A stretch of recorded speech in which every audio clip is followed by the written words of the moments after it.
Hello दोस्तों, कैसे हैं आप सभी। मैं डेविड कुमार आप सभी का एक बार फिर से इस वीडियो में स्वागत करता हूं।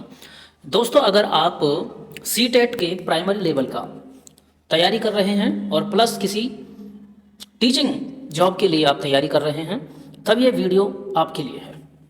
क्योंकि दोस्तों, आज की इस वीडियो में एनवायरमेंटल स्टडी के 15 बेहतरीन क्वेश्चन को लेके आया हूँ। चलिए देखिए क्वेश्चन नंबर 1 क्या है। क्वेश्चन है, पीने के लिए सुरक्षित जल को क्या कहा जाता है। पीने के लिए जो सुरक्षित जल है, पीने की दृष्टि से सुरक्षित सुरक्षित जल को क्या कहेंगे। ताज़ा जल कहेंगे, पीने योग्य पानी कहेंगे, आशुद्ध जल कहेंगे, या फिर नल का पानी कहेंगे। इंग्लिश वाले स्टूडेंट आपके लिए क्वेश्चन और प्लस उनके ऑप्शन इंग्लिश में दे रखे हैं, पढ़ लेना। तो दोस्तों, पीने के लिए जो सुरक्षित जल होता है उसको क्या कहा जाता है। पोर्टेबल वाटर अंग्रेजी में, और हिंदी में उसको पीने योग्य पानी कहते हैं। ऑप्शन बी इसका हो जाता है करेक्ट। चलिए दोस्तों, बढ़ते हैं क्वेश्चन सेकंड की तरफ। क्वेश्चन सेकंड ये रहा, वर्ष 1984 की भोपाल गैस त्रासदी में किस गैस के रिसाव के कारण हुई थी। भोपाल गैस त्रासदी का कारण क्या था, ये आपको बताना है। मीथेन गैस का रिसाव हुआ था, मिथाइल आइसोसाइनेट का रिसाव हुआ था, नाइट्रस ऑक्साइड का, या फिर कार्बन डाइऑक्साइड का। दोस्तों, इस क्वेश्चन का आंसर क्या है। इस क्वेश्चन का आंसर है मिथाइल आइसोसाइनाइड। मिथाइल आइसोसाइनेट इसी गैस के रिसाव के कारण 1984 में बहुत सारे लोगों की जान चली गई थी। बढ़ते हैं अगले क्वेश्चन की तरफ। मीन माता रोग ऐसी मछली खाने से होता है जिसमें अधिक मात्रा में पाया जाता है। दोस्तों, मीन माता जो रोग है ये मछली खाने से होता है, लेकिन किस प्रकार की मछली खाने से होता है, यानी उस मछली में कौन सा रासायनिक पदार्थ अधिक मात्रा में पाया जाता है। क्या उसमें कैडमियम पाया जाता है, क्या उसमें आर्सेनिक पाया जाता है, क्या उसमें मरकरी यानी पारा पाया जाता है, या फिर उसमें ये सभी पाए जाते हैं। दोस्तों, मीन माता रोग ऐसी मछली को खाने से होता है जिसमें अधिक मात्रा में क्या पाया जाता है, पारा पाया जाता है, मरकरी पाया जाता है। चलिए दोस्तों, बढ़ते हैं अगले क्वेश्चन की तरफ।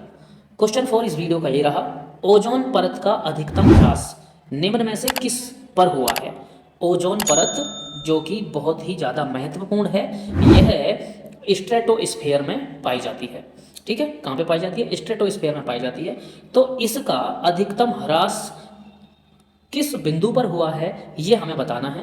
भूमध्य रेखा पर हुआ है, उत्तरी ध्रुव पर हुआ है, दक्षिणी ध्रुव पर हुआ है, या फिर इनमें से किसी पर भी नहीं हुआ है। इस प्रश्न का जो सही जवाब बनेगा वो बनेगा ऑप्शन सी, दक्षिणी ध्रुव पर। चलिए दोस्तों, अगला क्वेश्चन ये रहा, किस गैस के वर्षा के पानी में घुलने से वर्षा का पानी अम्लीय हो जाता है।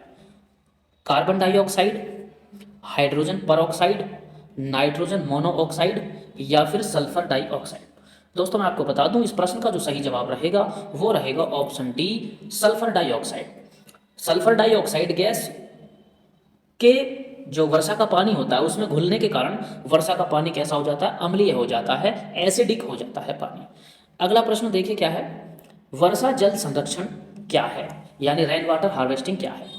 पानी का वितरण, या फिर प्रयुक्त जल का संग्रह और भंडारण, या फिर वर्षा जल का जमाव और भंडारण, या इनमें से कोई नहीं।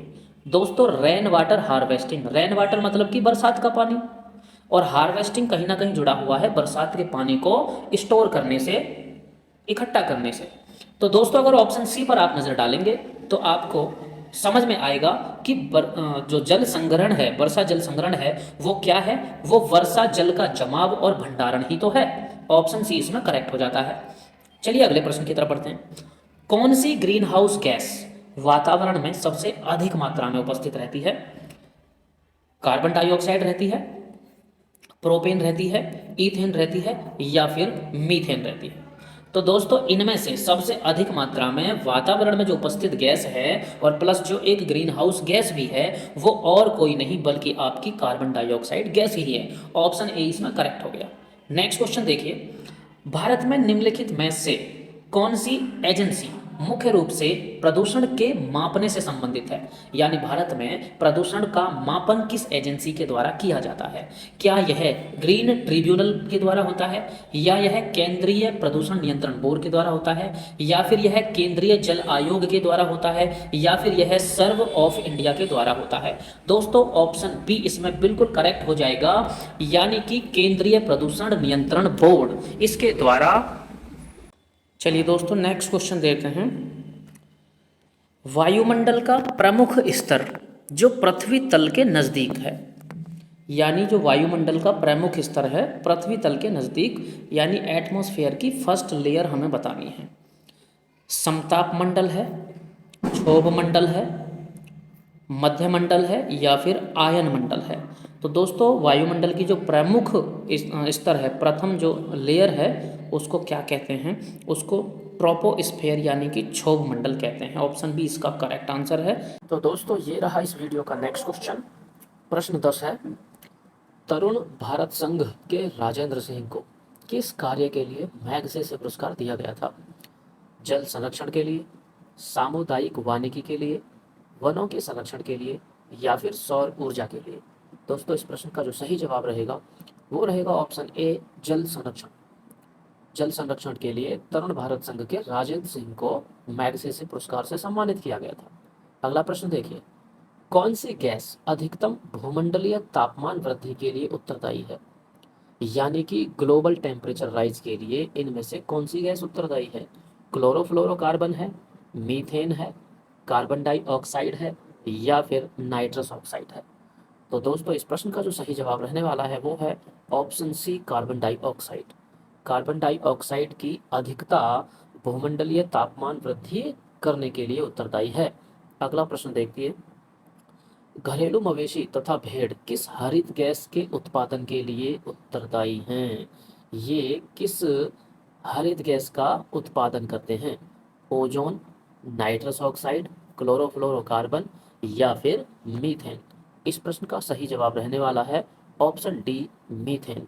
हाँ जी दोस्तों, घरेलू जो मवेशी हैं जैसे कि भेड़ है, बकरी है, ये मीथेन गैस का उत्सर्जन करते हैं, जो कि क्या है, एक हरित ग्रह गैस है, यानी कि ग्रीन हाउस गैस है। चलिए नेक्स्ट क्वेश्चन देखते हैं। वायुमंडल का कौन सा भाग प्रकाश की पराबैंगनी किरणों को पृथ्वी पर आने से रोकता है? बहुत ही महत्वपूर्ण प्रश्न है कि भाई वायुमंडल का कौन सा भाग जो पराबैंगनी किरणें हैं सूरज के प्रकाश में उन्हें पृथ्वी पर आने से रोकता है? समताप मंडल, क्षोभ मंडल, मध्य मंडल, आयन मंडल? दोस्तों मैं आपको बता दूं कि पराबैंगनी किरणों को ओजोन जो परत है वह पृथ्वी पर आने से रोकती है, और जो कि वायुमंडल के कौन से परत में पाई जाती है? समताप मंडल में पाई जाती है। तो ऑप्शन ए इसका क्या है, करेक्ट है। अगला प्रश्न देखिए, मीन माता रोग प्रदूषक जनित रोग है जो परिणाम है? तो एक तरह से ये क्या है, रिपीट क्वेश्चन हुआ है। जो मीन माता रोग है यह क्या है, प्रदूषक जनित रोग है। ऐसी मछलियों को खाने से हो जाता है जिनमें की मरकरी की मात्रा अधिक होती है। ठीक है, तो इसमें ऑप्शन देखिए, समुद्र में बिखरे तेल का परिणाम है ये, वायुमंडल में आर्सेनिक जमा होने का है, या फिर जो औद्योगिक पारा है और उसको व्यर्थ पानी में छोड़ने का है, या मनुष्य में कार्बनिक व्यर्थ को पीने के पानी में छोड़ने का परिणाम है? तो दोस्तों इसमें आपका ऑप्शन सी करेक्ट हो जाएगा, जिसमें क्या लिखा हुआ है कि औद्योगिक पारा व्यर्थ को पानी में छोड़ने का, यानी कि जो इंडस्ट्रियल वेस्टेज है और उसमें मरकरी है उसको वो बिना सेपरेट किए, बिना ट्रीट किए ही डायरेक्ट वाटर बॉडी में, नदियों में, नालों में, नहरों में छोड़ देते हैं, जिसके कारण उनमें पल रही मछलियाँ इस मरकरी से क्या है, दूषित हो जाती हैं, और प्लस उन मछलियों को खाने से इंसान में मीन माता रोग हो जाता है। चलिए लास्ट क्वेश्चन है इस वीडियो का, मीन माता रोग का संबंध निम्नलिखित में से किससे है? जो मीन माता रोग का संबंध है इनमें से किस से है? कैडमिनियम पॉल्यूशन से है, या फिर सल्फर डाइऑक्साइड पॉल्यूशन से है, या फिर एचजी पॉल्यूशन मतलब मरकरी प्रदूषण से, या फिर इनमें से कोई नहीं? तो दोस्तों इस प्रश्न का तो आप सही जवाब दे देंगे, जो कि क्या रहेगा, ऑप्शन सी, एचजी प्रदूषण यानी कि मरकरी प्रदूषण रहेगा। क्या रहेगा, मरकरी रहेगा। मरकरी की अधिकता होती है मछलियों में, जिसको खाने से मीन माता रोग हो जाता है। तो उम्मीद करता हूँ ये वीडियो आपको पसंद आई होगी। इसमें जो प्रश्न लिए गए हैं वह एनवायरमेंटल स्टडी के प्रश्न हैं, जो कि आपका आने वाला जो अगस्त में एग्ज़ाम है सी टेट का, उसमें पूछे जा सकते हैं। तो वीडियो को पसंद कीजिए और दोस्तों के साथ इसको शेयर भी कीजिए। Thank you.